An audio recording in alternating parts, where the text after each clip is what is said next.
السلام عليكم ورحمة الله وبركاته. نحمده ونصلي على رسوله الكريم. أما بعد فأعوذ بالله من الشيطان الرجيم. بسم الله الرحمن الرحيم. ولا تفسدوا في الأرض إن الله لا يحب المفسدين.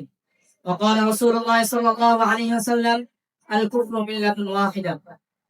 গতকাল আল ফুরকান ছাত্র কাফেলার কর্তৃক আয়োজিত বাৎসরিক বক্তৃতা সেমিনারের সম্মানিত সভাপতি, বিজ্ঞ বিচারক মণ্ডলী, শুল্ক পরিচালক ও আমার সামনে উপস্থিত বাংলার প্রত্যন্ত অঞ্চল থেকে আগত এক জাতীয় প্রবাসী ছাত্র ভাইয়েরা, সকলকে জানাই আমার পক্ষ থেকে আন্তরিক শুভেচ্ছা ও মোবারকবাদ। আপনারা সকলে পূর্ব থেকে অবগত আছেন যে আজকে আমাকে যে বিষয়ে নির্ধারণ করে দেওয়া হয়েছে তা হলো মিডিয়া সন্ত্রাসের খবরে ইসলাম পরীক্ষার পথ ও পদ্ধতি। আমি এই বিষয়ে সময় সংক্ষেপে কিছু আলোচনা করবো ইনশাআল্লাহ।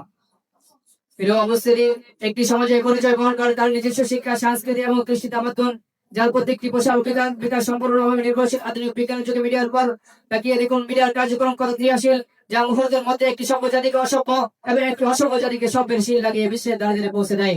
বর্তমান বিশ্বে মিডিয়া এমন এক ভয়ানক অস্ত্র, যার ভয়াবহতা ধ্বংস ক্ষমতা পারমাণবিক বোমাকেও হার মানায়।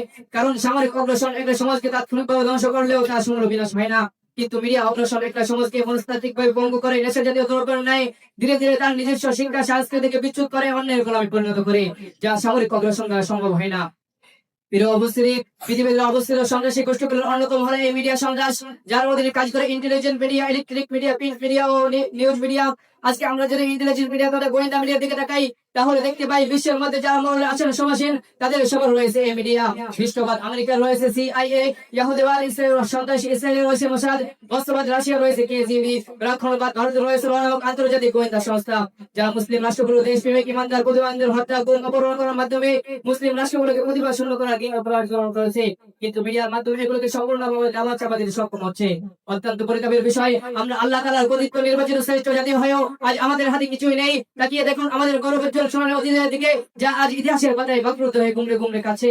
প্রতিবাদী কণ্ঠে বলতে চাচ্ছি, ওহে বোকার দল, ভুলে গেলি তোদের সেই শ্রেষ্ঠ সামর নায়ক রাসূল সাল্লাল্লাহু আলাইহি ওয়াসাল্লামের কথা, যিনি ঐকান্তিক প্রচেষ্টা ও নিখুঁত কর্মদক্ষতার মাধ্যমে গড়ে তুলেছিলেন এমন এক দুর্ধর্ষ ও প্রতিভাবান গোয়েন্দা বিভাগ, যা দিকে তৎকালীন পরাশক্তি কাইসার ও কিসরার রাজ্যবর্গ স্বপ্ন যুগে কথা বলতে ভয়ভীত, না জেনে কোথায় দিয়ে রাসূল সাল্লাল্লাহু আলাইহি ওয়াসাল্লাম গোয়েন্দা বাহিনী শুনে ফেলে।